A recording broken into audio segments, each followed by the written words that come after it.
through witnessing my loved ones suffer and to experience complete powerlessness in being able to do anything about it, while also projecting that powerlessness onto them, I learned and received the gift of collapsing time and also the gift of honoring time itself.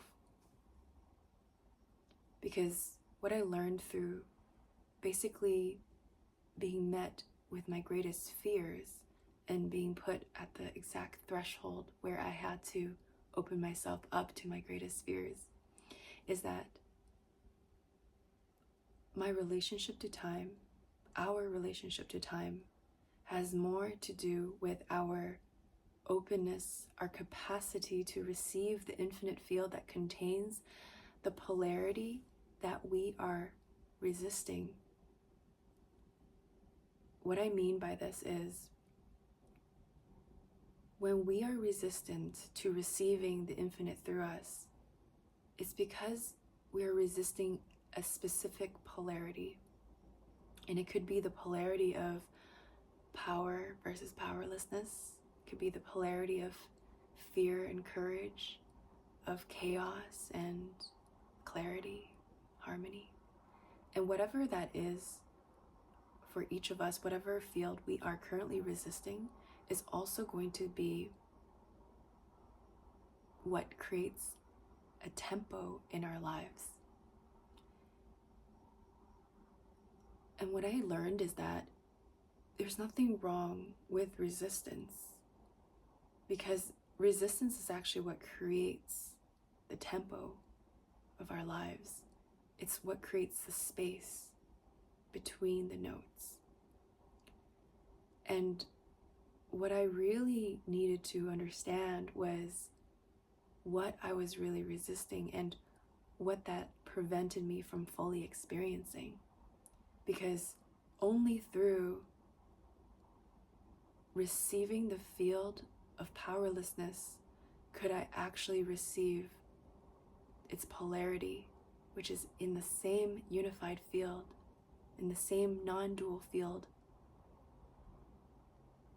Absolute power. I really did not want to receive the gift, receive the song that contained their suffering. But that's because I was using my mind to make sense of the situation, when it's actually a matter of the heart and soul. And to fully honor the music of another and the music of your own life, we must listen with our hearts, while fully accepting and being tender with the fact that sometimes we need to pause and we're not ready to hear the music yet.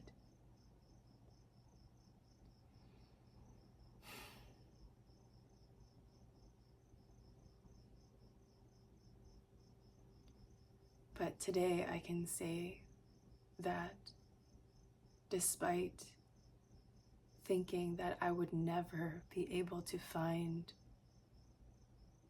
beauty in music, in something so devastating and incomprehensible, so complex, I have somehow started to sing the song. And I know without a doubt it honors life, and it honors my life and the life of those I bear witness to.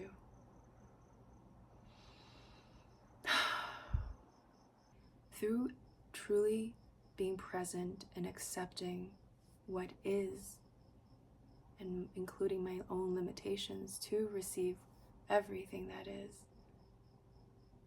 I opened the gateway to further expansion.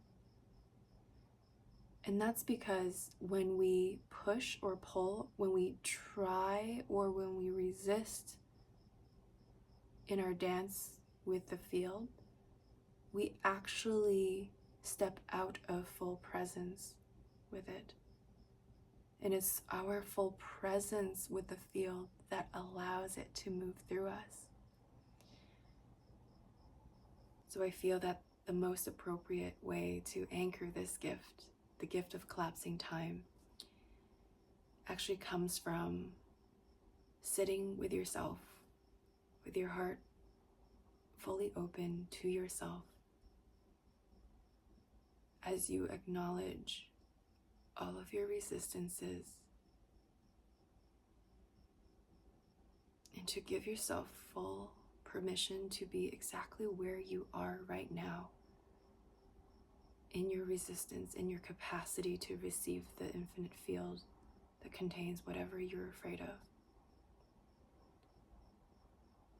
And to truly spend some time honoring your own container as it is currently. And to have that self-honesty is going to take you a long way on this journey. This is why self-love is often spoken about in our collective, because it's actually the gateway, the lubricant, I would actually call it, that allows us to return to presence. Because when we're resisting ourselves and our capacity, and when we want to push ourselves, when we're not ready, we're also just not being present with ourselves. But through our tenderness and love towards ourselves, we can more easily meet ourselves in our truth. So good luck with this exercise.